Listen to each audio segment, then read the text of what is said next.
Ladies and gentlemen, welcome to the third annual A2THEKNIES. As you can see, we're on set at the A2THEK Awards tonight. Yes, it's been a very emotional evening already, and we've got some awards to give out. We certainly have. It's been a fantastic 2022. It really has. So without further ado, let's kick off with the first award of the night, Anthony. The first A2THEKNIE. Who we got? For pay-per-view/premium live event of the year, Anthony. Some really strong candidates here, Carl. Very some really strong candidates. Some dark horses this year. Like, I didn't think we'd ever see a day when you'd have Crown Jewel as a pay-per-view of the year, potentially. I didn't think we'd see a year where there wouldn't be a single AEW pay-per-view in the mix. That is a fair point, but, I mean, let's be honest, AEW have really struggled on the old pay-per-view front lately. Yes, it's not been fantastic. But the nominees for pay-per-view/premium live event of the year are WrestleMania Night 1, SummerSlam, Clash at the Castle, and Crown Jewel. Some absolute contenders there, Carl. Absolute contenders. And the winner of the A2THEKNIE for pay-per-view/premium live event of the year goes to WrestleMania Night 1. How could it not? How could it not? What a fantastic night. Stone Cold Steve Austin. He's back. He fought Kevin Owens. You know, that's the only. There's more, but that's the only reason you need right there. There's more. But wait. You don't need any more reason than that. No, but, like, what a fantastic main event. I think the way they build it as well is it was just going to be a Kevin Owens show, and then we got a match. It kept us on the edge of our seat, and we were obviously, really hyped. Is it going to be a match? Would it be a letdown? In hindsight as well, you look at it and go, they were never going to do a KO show on WrestleMania. Just a KO show. But this so over-delivered. Oh, God. Tremendously so. Austin, who's retired because he can't wrestle anymore because he will literally break in half. The glass will shatter, if you will. Suplexes on the outside. He basically beat the shit out of him. And I said it at the time, absolute testament to Kevin Owens. Such a safe worker. I mean, it says a lot that Austin comes back knowing full well that he needs someone to look after him, and he's picked Kevin Owens. Yeah. So fantastic. Obviously, we also had Cody Rhodes, Anthony. Yeah, we did. You never thought you were going to see it. Didn't think. I was even in denial when he was walking down the ring. As soon as I heard, I was like, it is, and you were like, nah. And then as soon as you heard wrestling, technical difficulties. And it was funny as well, on a personal note, obviously sitting next to you watching this in person and being able to look at you and go, it is, and you're like, nah. And then it was like wrestling, and the realization on your face, you're like, fuck, it is. Didn't happen. It's Cody. Don't believe you. So obviously Cody made his return to the company at this event as well. We had a fantastic women's title match on this. We had Bianca and Becky Lynch. Bianca winning the belt after a fantastic... What a payoff. Yes, what a payoff indeed. So we had all that as well. We had some other stuff as well. Can't even think what we had. We had Drew versus Madcap. We had... Those were like I suppose, probably the 3 points that made this that's the night. That's the WrestleMania. This, sadly, because it was night 1, this actually made night 2 a little weaker. It was still a very good night. Night 2 was a little bit weaker. I agree, actually. We had Stephanie introducing Gable Steveson. And then he just kind of walked away. We never saw her again. And they never No, we saw him this last week on Raw. Oh, actually, Just He's still there. He wasn't fired. Madness. No, remember there was a rumour he was fired, and then it was like, no, he had some personal shit to deal with or something. Typical wrestling journalism. As of right now, the belief is that Gable Steveson is potentially maybe fired. It's been reported that he's not in the building, therefore probably been released. Yes. But congratulations to the first recipients of the A2THEKNIE of 2022. Now, Austin, if you just give us your address, we'll mail you a award. We will, indeed. And you too, KO, don't worry. We've got 2 awards. We don't skimp. Obviously, you both deserve it. True. It's what we do. Which brings us on to the next one, which is the Shockmaster Award. Anthony, big shout out to Fred Ottman, personal friend of the show. Indeed. For Botch of the Year. It's the Botch of the Year. It's the Botch of the Year. So it's never a nice award to give out. But, we never pick anything which is too drastic at the end of the day. No, there's one there that's still making me look a bit uneasy. Yeah, it looks pretty gruesome. There's one there that I'm still like... we left Biggie off this list and we put that one in. Yes. It's a very good point. But, that's why. Because, luckily, Madcap was fine. But the nominees less mad now, actually. Yeah, actually. Just like... Interesting. Half cap. Hubcap Moss.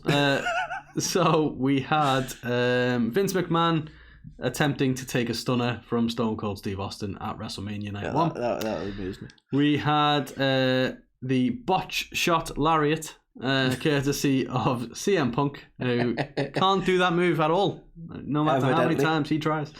We had Madcap Moss being spiked on his head. It's not Drew's fault, by the way. It was Madcap's fault, but not nice.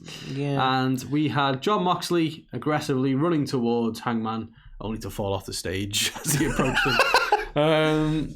Which has made him a lot less menacing, in my opinion. He's a wild thing. Yeah, he is. But he makes our heart sing, and that's all that matters. So, Anthony, the A2THEKNIES. Oh, right. I don't even know Botch what of the year goes to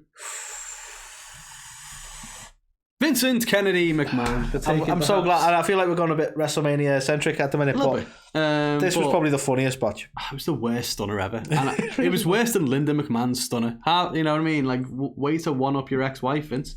To make a point. Oh God, it's so comic. Like, you could literally put the Benny Hill music over this. Cause he's like, bounce off the ropes, he goes the other way, and then eventually, and even when he gets him there, it's the worst stunner because he misses. It's fucking awful. It was, but in the best way. In the best way. Like, how old's Vince now? In 70s, late. That's 70s? the thing. Absolute credit to the pair of them. Austin retired due to injury. Vince is, old.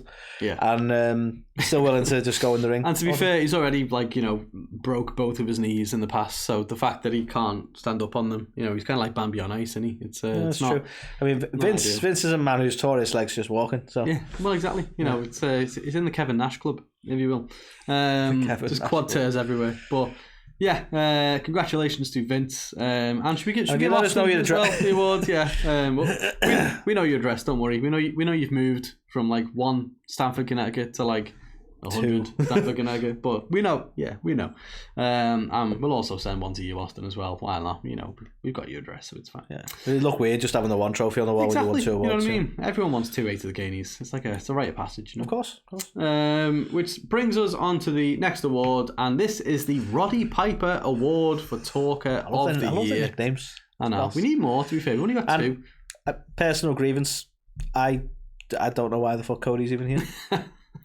Well, I don't want to sound apropos, right? But well, we'll talk. We'll touch on them briefly. But the nominees are: we have Sami Zayn, who I think we can all agree has. He's been feeling very oozy lately. He has, and yeah, he's entertained us all this year. Having an absolute world of a year.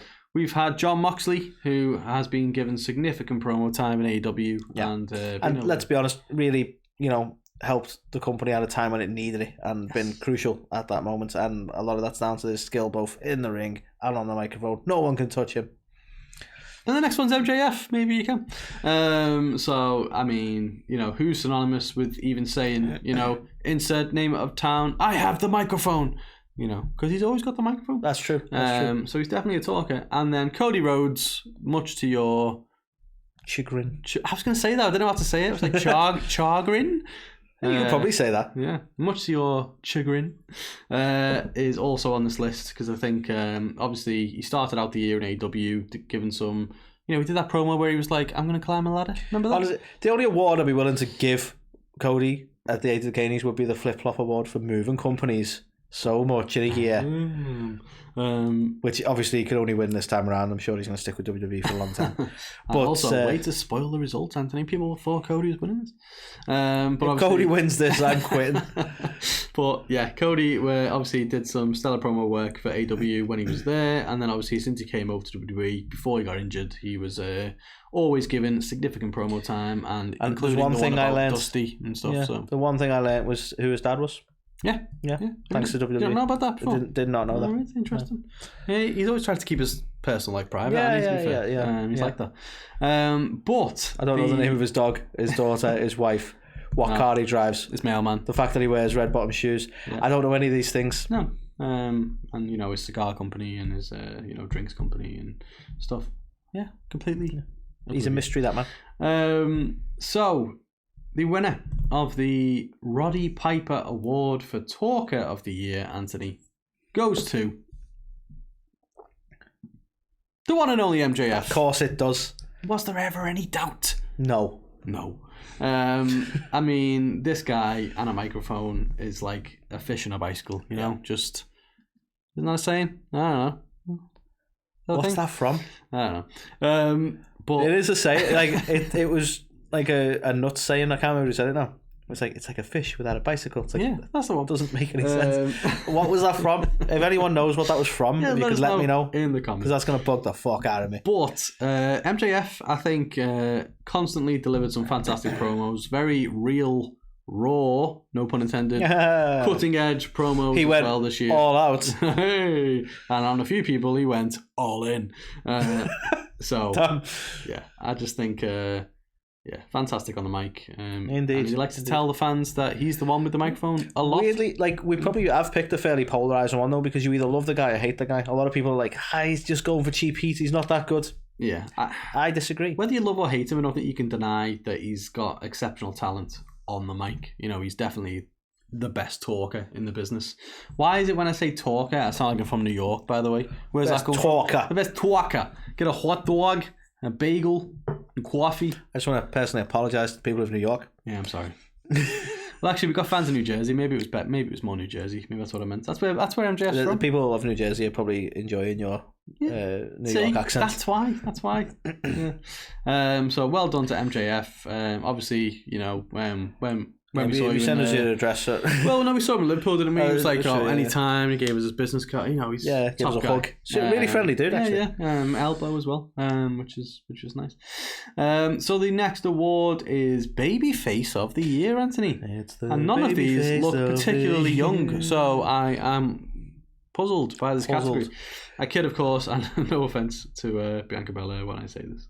The rest of them, go for yourselves. You know. Bianca, you know what?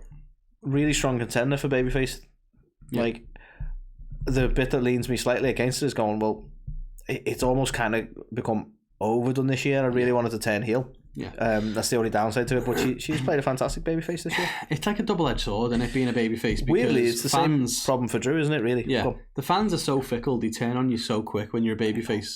For whatever reason, they love to cheer the bad guys, and obviously. Oh, it's WrestleMania season. People get all crazy. Yeah, exactly. But no, it's true. You know, there is some truth to that, and I think people think that baby faces get stale very quick because there's only so much they can do. They can come out and be like, "Oh no, I'm doing this for you guys," and they'll last longer then, right? Okay, interesting. Why did he die? But yeah, so it's a very tough category, and I think there's not very many baby faces in the wrestling world anymore. You get a lot of tweeners, and I think these four have pretty much, for the most part of 2022, remained babyface. Agreed. So they are deserving, and the winner of the babyface of the year 2022 goes to John Moxley.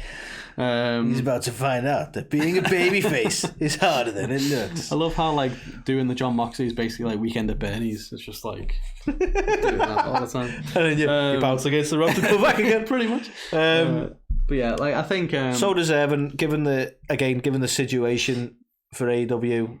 After the all-out, fallout, brawl-out. I mean, even before, if you think about John Moxley, he went to rehab, he left the company, he came back, and he's had to bear the weight of the whole fucking company on his shoulders and carry them as their champion for pretty much all of 2022. Yeah. And he's done a stellar job. And he's one of them, he was clearly a babyface, but not how do you put it? He was still edgy, you know what I mean? He's still the cool guy, like an Austin kind of babyface, really, in a way. Well, that's it. It's people look at him as he's a tweener and all that, and not really. He didn't. There was maybe he was never. No, there back of the orphan. There was maybe a cohort of fans during the Punk match, for example, who preferred Punk. Yeah, sound. But for the majority, he was the babyface in all the matches that he was in. And I just think you can't not appreciate what he's been through. In the past kind of 12 to 18 months with his kind of rehab and stuff, and to come back into the limelight and stuff like that. And I think he's just done a stellar job. So, fair play to Mox. I think very well deserved. And if you send us your address, we'll get your award out to you. Oh yeah, I'd love to hit Renee up for some oral sessions. So Next, obviously, we've had Babyface. We move on to heel of the year, Anthony. And tough stuff. Tough stuff. Very tough. Like Roman, well deserving. He's been holding it down for well over a year. Exactly. Seth been holding it down since day one, you might even say. Ish. Seth, though, I mean, Seth is he's just, how do you put it? It's that shit-eating grin. Yes. Like, he's just so good at being an obnoxious twat in the best kind of way. Yeah. That, I don't know, I kind of think he should just win this hands down anyway. Yeah. Jericho, obviously, has been an absolute heel throughout all of 2022. I think Inner Circle disbanded. He's very much, gone with the Jericho Appreciation Society, done all that good stuff, and cemented himself as just an absolute bastard in 2022. And MJF, I mean, what else is it to say? He's MJF, He is. The winner of Heel of the Year for 2022, the A2THEKNIES goes to... It's MJF. Yeah, of course, winning all the plaudits. 2-time A2THEKNIES winner for 2022 I mean, I'm sure he's won a lot more in the past as well, but who knows? What can you say? He's probably a 5-time at this point. Yeah, if not more. But yeah, I mean, come on. You think of a heel in the wrestling business, MJF. It's got to be. I'd say the whole execution of his leaving the company, not really kind of stuff. The whole delivery of like, oh, well, yeah, he even played the voicemails where Tony was begging him to come back and such. I think the whole execution was fantastic. Yeah. I definitely deserves heel of the year. People might be against this going, well, obviously, since he's come back, he's more of a babyface and all. No, he's still he's a heel. Yeah. Like, what more can he do to prove? Heels. That's all it is. He is a heel. You know what I mean? There's nothing he's doing which is like a babyface. Just face it, you like the bad guy. Exactly. Mostly, teenage girls. That's what they do, isn't it? They like the bad boy. They can change him. What are we talking about, Omega now? What? Fucking hell. Allegedly. Sorry. I don't think they were a teenager. Anyway, right, we go on to the next award, Breakout Star of the Year. And this is a very interesting cast of characters, Anthony, and is veterans as well as rookies in this mix. And, indeed. I mean, for good reason. I mean, let's be honest, like, Liv's probably the most surprising entry in this, in a lot of ways, but no one can deny that she had a breakout run this year. Sadly ruined by Ronda. I mean, a bit too soon if you ask me. Yeah. But this was probably a breakout year in terms of like being a star, if you will. I think the crowd really got behind her at one point. Yeah. I hope she can recapture some of that as it goes on. But beyond that, you look at the likes of we were both very impressed with Logan. Logan really showed what he's capable of and injured himself doing it, but still, Sammy has had an absolute fucking worldie this year. Jade has just been on an absolute tear as well. I mean, still undefeated. So I mean, and also from a media standpoint and stuff with Jade as well. Like, she's been everywhere. Like, she is almost become one of the faces of the company now. You talk about the 4 pillars. She's probably one of them at this point. That's a bold statement. Well, I mean, that's probably going to get more controversy than what I just said. Probably. I'm just trying to rescue you. But so you can't discredit what Jade's done this year. And Sammy is an interesting one because technically he's a veteran now in WWE. So it's like breakout star. He's been there for a while. But this is like a whole different Sammy. I think it's a whole different level, isn't it? I mean, the winner of Breakout Star of the Year for 2022, the A2THEKNIES goes to... It is Sammy. You goddamn right it is. It's got to be Sammy. Holding it down, my dog. What a year he's had. And do you know what's funny? Everybody loves, Sammy of now. Like, he's too oozy, bloodline Sammy. They've, forgotten, the conspiracy theorist, documentary making Sammy. This was all this year. Yeah, he's done everything. I was loving the conspiracies. Yeah. I remember saying what I wanted, and they never really executed the finish to that conspiracy theory thing. They just kind of dropped it. But I really wanted the finish for him to have been right. I wanted to want him to find out that somebody did have it in for him, and he was right the whole time. Yeah. And sadly, they never paid it off at all. I don't think. No. because we moved on to this, and this has been amazing, so I'm not that upset about it. But he's had a hell of a year all around. Like he had like the whole thing with the Jackass crew and like we had WrestleMania, and he's literally been the shining light in the Bloodline, especially in like the latter stages. I think it's fair to say the Bloodline stuff would have been fairly stale without him. Yeah, like we'd have probably all been a bit sick of it by now. Yeah, he's definitely like breathed new life into that whole. And let's face it, we all love seeing if he can make one of them break. That's the whole game now. Exactly, yeah, and like he does some more than like I've seen stuff of him making a Solo break as well, and Solo hates it, and he's just like he's like, yeah. It's honestly, it's almost a shame that they've now moved to him and Jay getting along. I know, because now they're all like, well, they're both joining in with him, and it's like a little less about. But yeah, you can focus on Solo now. For now. So yeah, I'm sure it's not over and done with, but hell of a year and a breakout performance, I think, for Sammy. This is the first time I've looked at Sammy, and no offense to him, because I know he's a veteran of the sport and all that kind of stuff. The first time I've looked at him and gone, yeah, maybe he could be world champion. Wow, really? I've never thought that before. Bold statements. Yeah. So, yeah, hell of a year. Now, the next one, most savage moment of the year. Maybe this should be the Macho Man Award, but potentially. I like it. It's got savage in there. That would be quite savage. The nominations for most savage moments, we have. You can't have the most Randy moment of the year. Yeah, that's a whole different category. That Mandy Rose wins every time. But too soon.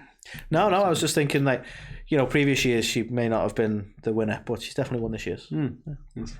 So the nominations are, we have Jey Uso for saying he doesn't give a damn what the tribal chief thinks. And we all felt the chill in the room. Oh shit! You fucked up. Yes. So that's the first one.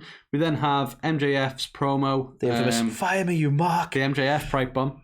Pipe bomb. Yeah, telling Tony to fire him. We then have the Matt Riddle and Seth Rollins backstage. You still there? And where he goes after his family and all that kind of stuff. Brutal stuff. Which, knowing what we know now, was closer to. And then lastly, we have the Muffin Man. The Muffin Man? The Muffin Man. Down at Mindy's Bakery. Yes, we have the all-out fallout, if you will. And the winner, most savage. Most savage. I'm still thinking about Sammy. The most savage. Most sandwiches moment of the year goes to. Does Mindy's do sandwiches? Maybe she should do sandwiches. Goes to. It has to be. Doesn't it? Brawl out. Brawl out, man. And yeah. What chaos this ended up being. Not even just the bit at the time when he just kind of went off. Like the backstage incidents, the suspensions, the possible work that maybe it is now. We don't even know. I was going to ask that. Like, have you still got kind of suspicions? I still reckon they're going to work this. Yeah, they are. I don't think it was a work. I think they are going to work this though. Yeah. But I mean, like some of the stuff he said, obviously calling fucking Hangman Page an empty-minded fuck or whatever, empty-headed fuck, calling went after the EVPs, went after everybody. Wouldn't even let them run a target or something like that. Some fucking savage comments. That was seriously savage. It's almost like how could a fighter possibly broken out over this? Yeah, it's well deserving, I think. Indeed. So Punk, Phil. If you want to, actually no, it's okay. We'll yeah. We'll send it to Mindy's Bakery. You can pick it up from there. So the next one, funniest moment of the year, Anthony, and there's been a few. I would say. So without further ado, let's go through the nominations. So we've got the emergence of the Scissor Me Daddy Ass movement. Yes. How could you not put that in there? Hilarious. I mean, the Acclaimed were gonna hit this list for you at some point. Always, because everyone loves the Acclaimed. Everybody loves the Acclaimed. Is it everybody or everyone? It should be everybody, right? I'm not alone. I said it right for the first time ever, but it should be everybody. It should be everybody. It should be. But yeah, everybody loves the Acclaimed. Yes, they do. The next one, we have the romance between William Regal and Excalibur on commentary, calling him all the wonderful names like you treacle tart and you buttercup and you. I can't even, like, he went really over the top one. We can't remember what it was. It was like, you sexy little butternut squash. It just went on for ages, and it was like, wow. But I actually loved Regal's time on commentary. Miss Regal in AEW completely. Oh yes, it's a shame. We have the lie detector test where Kevin Owens was trying to prove that Ezekiel. I'm quite glad that Kevin Owens Ezekiel stuff ended up here, because sadly, it's kind of gone by the by now. Yeah. Although I say by the by, did you see Raw this week? Yeah. I love. Like that's where I'm like Kevin Owens is an absolute legend. Yeah, he's awesome. But yeah, I just because they're like, well, let's bring Elias back. The Ezekiel experiment didn't work. It kind of died a death, didn't it? But will you be my tag team partner? You think I forgot? I don't know the shit we did. But yeah, I'm so glad it made it in some way. And let's face it, the whole Alpha Academy involvement, I think, was a nice little icing on the cake for this particular. And I think special shout out to Gable as well. I think he's just been amazing this year. So he was also awesome in this as well. Yeah. And the final nominee goes to Sami Zayn for the he's not feeling very Usi moment. Sets off a whole thing. The whole damn Usi thing. movement. And so the winner of the A2THEKNIES for funniest moments of the year goes to the Usiest, of course, of entries. Sammy, we got one question. How are you feeling? Well, I think he's feeling pretty Usi. Yeah, awesome. It was, as you said, it's kind of spurring this whole fucking Usi movement, hasn't it? Like everybody's in on it. Well, we made memes. Yeah. The rest of the internet Everyone's made memes. They've sold T-shirts. I think the T-shirt in favour at the moment is My Dog, but we had the Usi T-shirt. We did. Like, he's a merch machine at the minute, this guy. He is. And I think, going back to your point as well, is that you can tell he's trying to make everyone else break, and you can see Jimmy pissing himself in the background in this particular picture. And I feel I feel bad because I've disrespected the tribal chief because I've put the A2THEKNIES over his face. Yeah, sorry about that. So sorry, Roman. But it's the ones like this though where like you kind of expect Jimmy to break, right? He's not the harder one to break. But when Jay's having to do this, yeah, you know he's had to do that to give himself a respite. Yes, I can smile for a second. Yeah. And even to be fair, Usi broke him. Even Roman, when he obviously fed off it and was like, "Is it true you're not feeling Usi?" And he's like, the whole thing was just that entire segment was just genius. Fantastic. You can't not smile and laugh along with it. So very well done to Sami Zayn.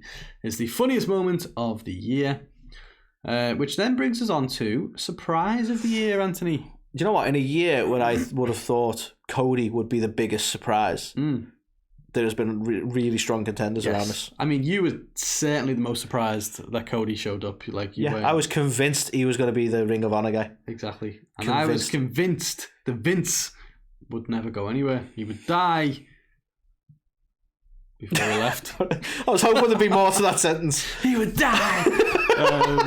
Yeah, I don't think he was like anyone ever thought he was leaving WWE of his own accord. And for it to be a tweet as well. Yeah. Just a sudden tweet. I'm out. So obviously the whole, fucking all out, fall out, brawl out, fucking call out. You have to call out the all out, fall out, brawl out, Indeed. As part of this. So yeah, I think that was very surprising to see it actually unfold, and then the repercussions off the back of it, and then Bray Wyatt.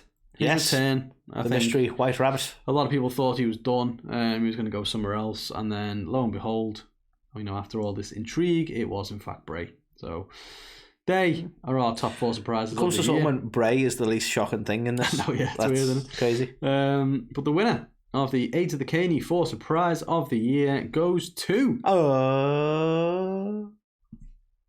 Of course it is. What's more shocking? What is more shocking? What's more shocking than the man who built WWEF?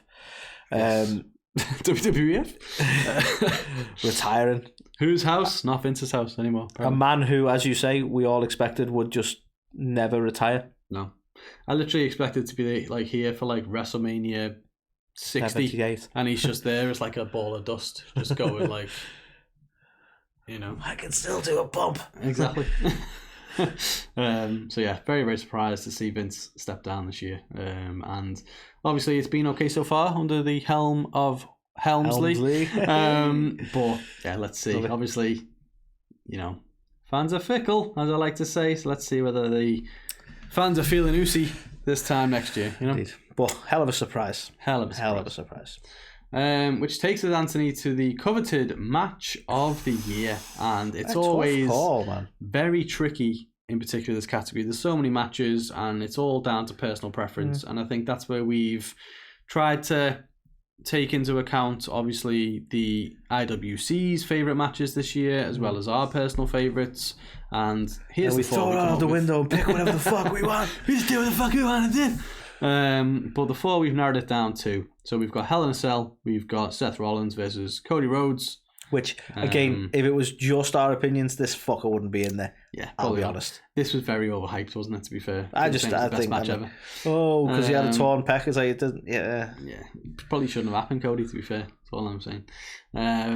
It's like the type of guy who's like, I come to work with the flu, check me out. It's like, who cares, man? Just go home, get some rest. Basically, you're just making everyone else sick. So, who are you really doing this for, dickhead? Then we had Gunther versus Sheamus, and as we know, Sheamus putting on banger after banger after banger. We had CM Punk taking on MJF in a dog collar match. I want to say it was at Revolution, could be wrong. Sadly, tainted by the memory of CM Punk's outbursts, but let's not forget some of the incredible work he did with MJF and this incredible fucking match. Yeah, this was like, mid Punk, as MJF would say. Obviously, early Punk was very much, I'm so happy to be here. I love life, here's some ice cream. Like, okay, I'm helping others. And then end of Punk. It's when he swapped from ice cream to muffins that it really changed. Go back on the cream, man. Cool down. That's it. Such a hothead. Have some Ben and Jerry's, it's fine. And the final match, we have Drew McIntyre versus Roman Reigns from Clash at the Castle as well. And the winner of the A2THEKNIES for match of the year. Anthony, do this. It goes to Drew McIntyre versus Roman Reigns. Clash at the Castle. And this largely for me, this might be a polarizing one for some people, but we were off our seats for this match. We honestly were convinced Drew was going to get it. That's how edgy seat stuff this was. The naivete. No, but in all fairness, they executed the in-ring. What's the word? Storytelling so well that you honestly thought, oh shit, he's going to do this. Yeah, and that to me, that's the icing on the cake. When you honestly don't know who's going to win this, you've done your fucking job. Yeah, right. I mean, there. Obviously we run a prediction series and we, do a lot of predictions on matches, and for the most part, hence the name. See how we came up with that. But for the most part, we tend to have a decent idea around how things are going to unfold. For this one, I think we can both agree. We were sat, because we watched this one together, didn't we? Yes. We watched this one together? Yes. And we were sat there and we were just going, fucking hell, like, it's going to be Drew. It better be Drew. Obviously, I'm a massive Drew fanboy anyway. And I was like, this is it. It's his time. It's over here. It's in the UK. Everything just it makes sense. And then it didn't happen. But we were just on the edge of our seat, just going, this is it. Oh. I was absolutely thrilled that Austin Theory tried to cash in. Yeah. And at that moment still really That's what I mean. It had everything, like the Theory, and we were like, no, don't ruin this, man. It took us on the biggest roller coaster this year, I think. Emotionally, we were just like, Again, we're probably both still a little bit sore about the finish, but it was such a good match. I'm fuming. I'm even more sore about having to listen to the fucking pair of them sing afterwards. Yeah, that was probably the worst surprise of the year. But in terms of the match and like the emotional roller coaster we went on, there's nothing beating it this year. I think it was fantastic. So big well done, Roman and Drew. We'll send you awards. Send them your way. That we will.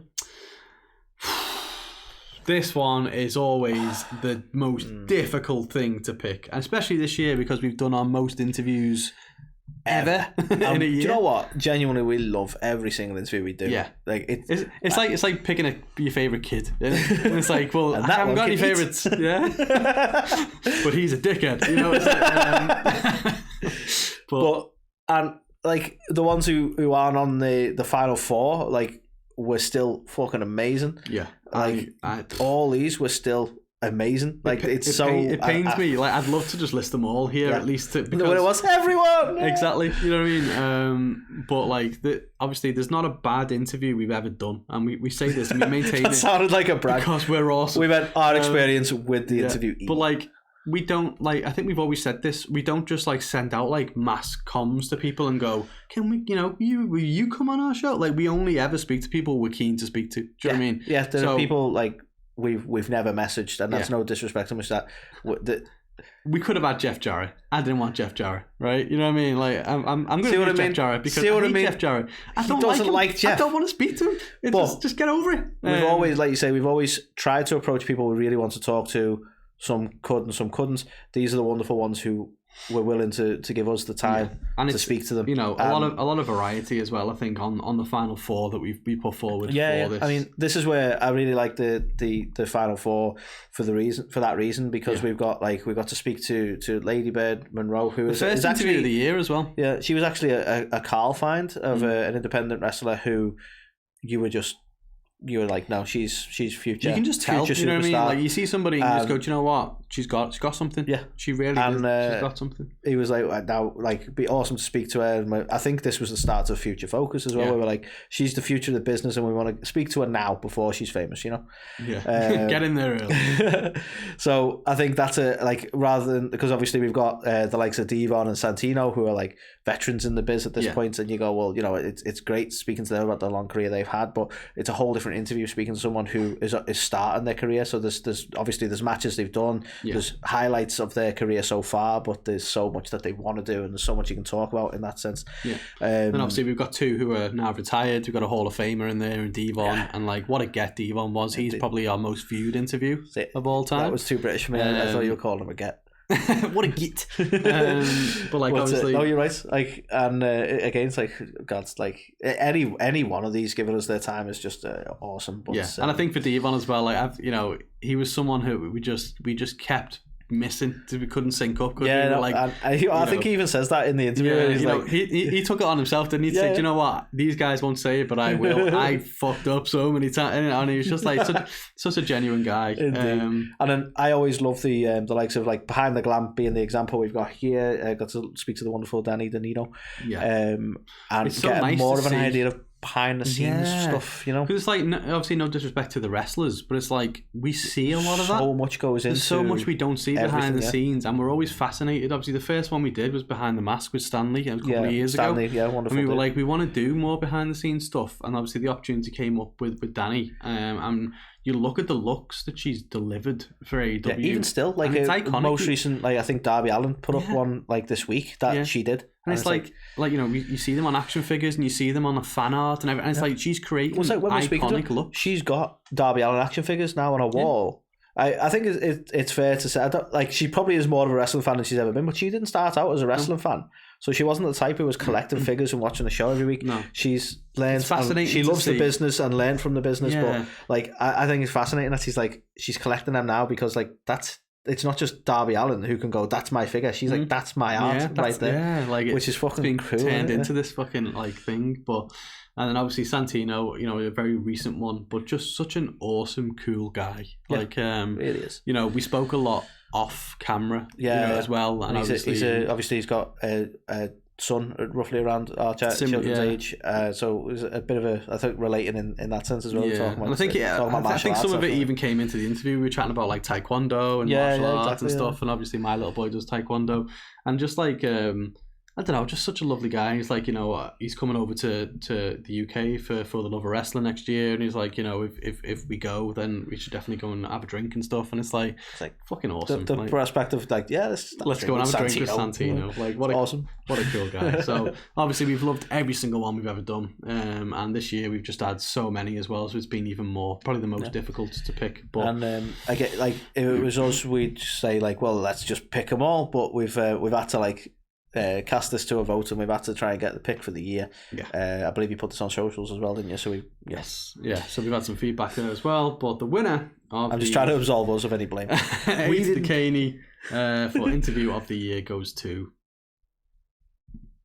Drop That Bombshell, Devon Dudley. I mean, It's just one of them, obviously, and I feel bad for not having Medusa on here as well, because obviously we loved that one. Al Snow, I have a lot of love for the Barry Blaustein interview. So surreal. We'd list everyone. You know what I mean? Like, you know, Hammerstein, cool guy. Like, obviously we don't watch we didn't watch a load of MLW until obviously we started picking up on MLW because we could access. And then Alex Hammerstone, who's their current champion, is like giving us an interview with him. It's like it's fucking insane. So it's awesome. But Devon was just I don't know. It was the first time that we took off. I think this year where we were everywhere. We were in every all online media. publication. We were, any piece of news. Like, I think we broke several stories, like him and Bubba, the stuff with his sons.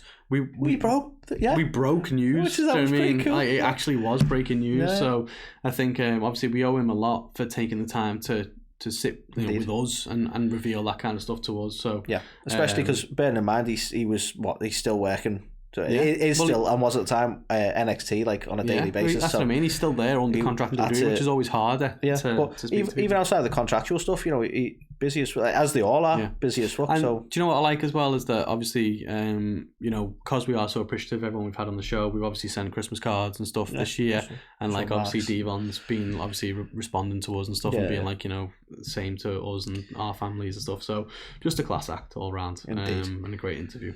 Yeah, but couldn't have asked for a better just group of people in general. Yeah, it's been such a fun year. Make sure you watch Season's Beatings, by the way, because we'll be talking about all that as well. All of that.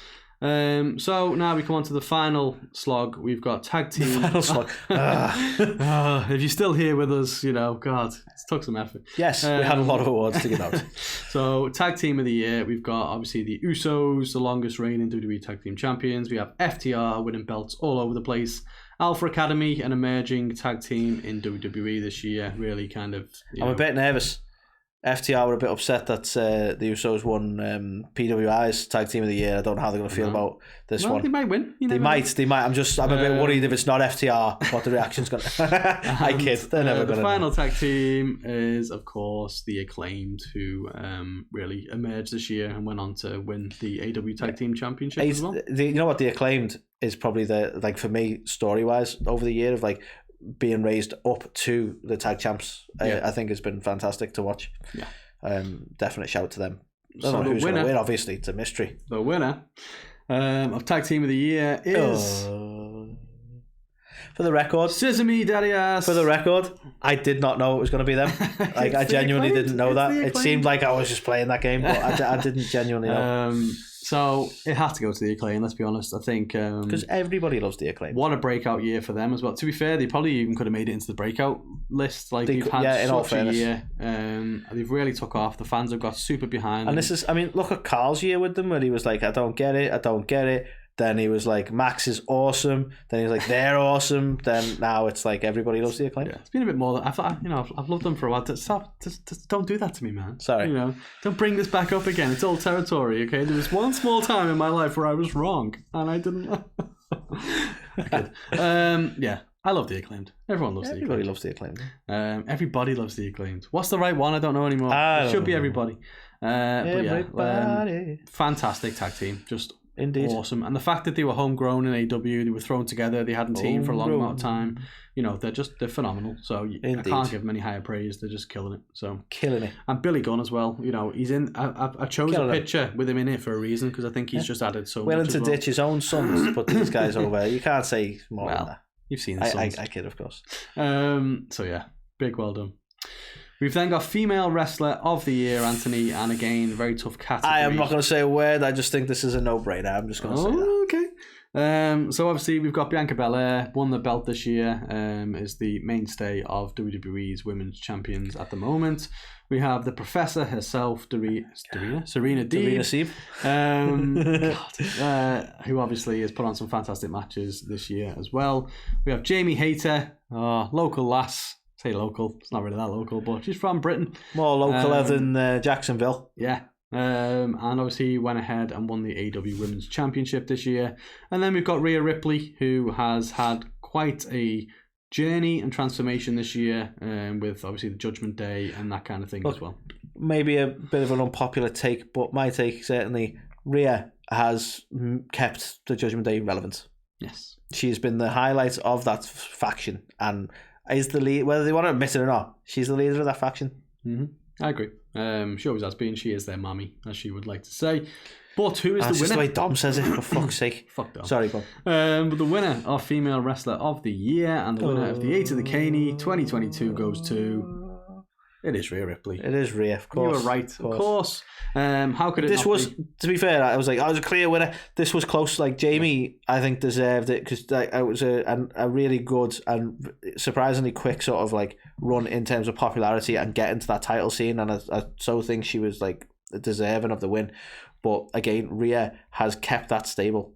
Yeah. That stable exists. She kept that stable, you know? Yeah. The only reason that stable's still there now is because of Rhea Ripley. Yeah, I agree. She is the Judgment Day. She is. And yeah, if she wasn't there, they just wouldn't be anywhere near the same. But, you know, in her own right as well, she's just gone on such a character transformation and she's shown a whole different side of herself. Yeah. I think she's only been a babyface the whole time we've known her. We're scared of her and we didn't want the consequences of not giving her the award. There is that as well.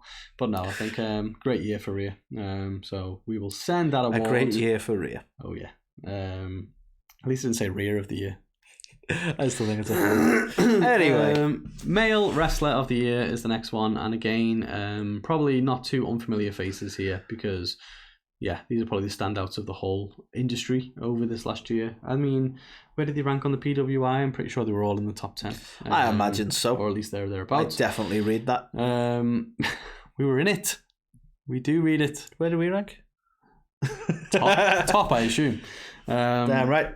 But the nominees for Male Wrestler of the Year are, we have Roman Reigns, naturally, head of the table himself. We have Maxwell Jacob Friedman, naturally. We have Jonathan Moxley the third, naturally. I don't know if it's the third, and Seth freaking Rollins, of course, naturally, with the winner of this award, the prestigious. I'm actually a bit torn on this. You're going to be shocked, aren't you? You're going to be shocked. I might be. With everyone else here, he doesn't know what's happening. The winner, Male Wrestler of the Year 2022, the A2THEKNIES goes to three-time champ. Dude, I don't know, man. Now, people may say Roman Reigns all the time. He's had the belts and all this kind of stuff, all the things with the bloodline. I get that. People may say Moxley. However, I wasn't torn because of Roman. Okay. Right? Because I think Roman, has, you know, he's been holding it down, but the highlight of this year has been the bloodline, not so much Roman. Yeah. You know what I'm saying? Yeah. For me, it might have been Seth. But you worked the program with Cody Rhodes, and you hate Cody Rhodes? And Seth beat him up. I don't see the problem here. I think he lost every time, didn't he? Did he even get a win?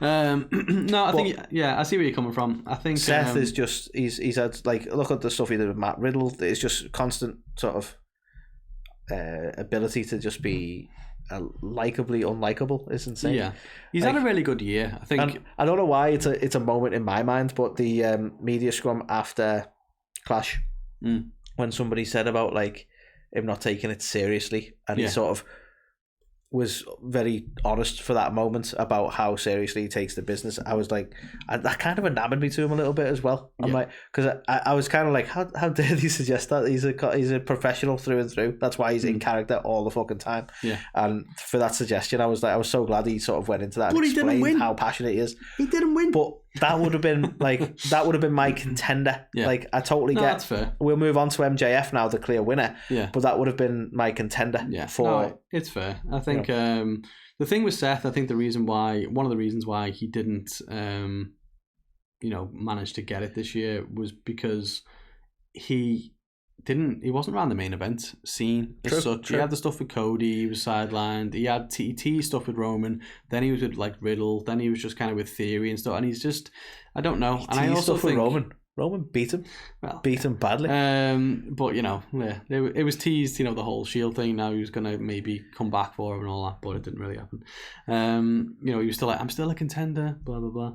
But I think, I don't know, with MJF, he won the AEW championship this year, which I don't think any of us expected him to do so soon still. And to be fair, again, I mentioned it on one of his previous wins, but the execution of the whole story was fantastic, and that was largely down to him. He's the devil and all that kind of stuff. The promo beforehand where he then went away for ages and he came back. And I'm glad we get to discuss it, because it kind of got overshadowed by all the shit that was going on. Yeah, which is a real shame, because this was fantastically well told. He said it himself. Everything he's ever done, these big milestones have always been overshadowed by something. Yeah, all the time. It's annoying though, because people now, they talk about how AEW is like really poor at storytelling. It's like that was one of the best stories they've told, and we missed it because we were talking about the backstage drama. Yeah. That as far as I'm concerned, people don't remember this or don't talk about it as a really good storyline that AEW did because it was overshadowed and they forget about it, which is fucking ridiculous. And he's also obviously made it into the movies as well, hasn't he? So a hell of a year for him, Indeed. from that side of things as well. So well done, Maxwell. Obviously we've met the guy as well. Yeah. So obviously, that adds.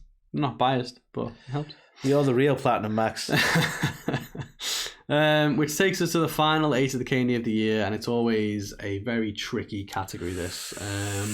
I believe the last 2 years have been won by All Elite Wrestling. Obviously, this is the third annual A2THEKNIES. It's a difficult year for you guys. Difficult year. Interestingly, you might note NWA, not in the list this year, have typically been in the list. Isn't it you siding with Nick? Maybe. But they are not in there for this year. Fair. So the nominees are World Wrestling Entertainment, All Elite Wrestling, Impact Wrestling, and Ring of Honor.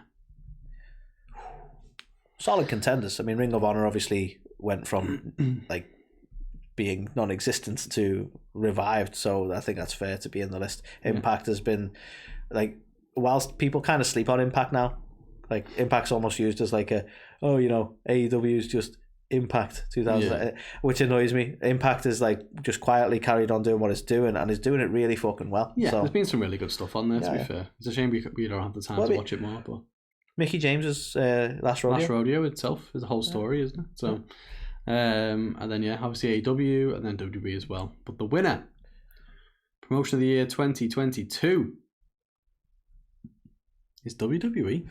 Yeah, I mean, it was bound to win it at some point. This has definitely been a resurgence for them. We were a bit stale on the product, I think, the last 2 years. Yeah. But they've definitely turned things around. There's been so much captivating work. I want to as well. I mean, to be fair, I don't even necessarily think it's because they've turned it all around. So I want to be the first one to say I don't buy into this Triple H is the saviour shit. I mean, don't be wrong. I don't necessarily think it's a Triple H thing. I just think that this year they've had stuff that's made me want to tune in. Yeah, way more than they've had previous years. I agree with that. But if you think of the stuff at WrestleMania when Vince was still at the helm, there was loads of exciting stuff. Do you know what I mean? So I think people shitting on Vince thinking Triple H has done this amazing thing. That's not necessarily the case. He's done some good stuff though. I'm not taking that away from him. No. But it's still too soon. The problem is though, I think what I would say though, you look at some of the best stuff in there, like everyone's loving the Bloodline stuff. That happened organically. Yeah, that wasn't a Triple H thing, really. No. It's just kind of been firing for WWE this year, whereas I think for AEW, it's just not been the case. You've had the MJF stuff, and not a whole lot else. Fair. The CM Punk stuff, I think, for as much as they tried to capture TV ratings and stuff with Punk, kind of took away from it. I think Forbidden Door didn't necessarily help. Ring of Honor stuff didn't really help. It just like muddied all the waters. Yeah. So I think WWE's felt like the more kind of cohesive product and probably the more enjoyable for the most part, which is a shame for AEW, but it is what it is. As we've already said, we haven't really got a bias on this show. We'll spit facts. At the end of the day, and AEW might have won it the last 2 years. Fax machine, you can't. But not this year, unfortunately, for AEW. But WWE, very well done. Hopefully it continues and we get some exciting stuff heading into 2023 from the E. From the Big E. From the Big E. So Anthony, we did it. The third annual A2THEKNIES. And now we have to make the long journey back to our usual studio. We do. But what a fantastic year it's been for wrestling. What a fantastic year it's been for our show. Yes. And all the other shows out there. Yes, and hopefully it's been a fantastic year for all you guys as well. Even though we haven't got them plugged on our announcement table desk thing here, we'll still obviously do all the plugs. So obviously, if you're not watching us on Pro Wrestling TV right now, you need to ask yourself why. Give your head a shake. Get over there. Check out us as well as all the awesome content they've got on Pro Wrestling TV as well. Christmas is coming up. Yes, it is. Nothing says Christmas like getting pissed. So Top Rope. They're the guys to go to for that. A tradition, almost. Yes. Top Rope, drinking on a open fire. Don't do that. We don't recommend. But they do have some mini kegs available on topropebrewing.com. So get your kegs out. Get your kegs out and use A2THEK10 while doing so for 10% off. And then, as we always say, it's freezing at the minute. Proper cold snap over here. It's been snowing. It's icy. So get some t-shirts. Yeah. In fact, you probably want to buy a few. Yeah, layers. exactly. It's all about layers. Just put them everywhere.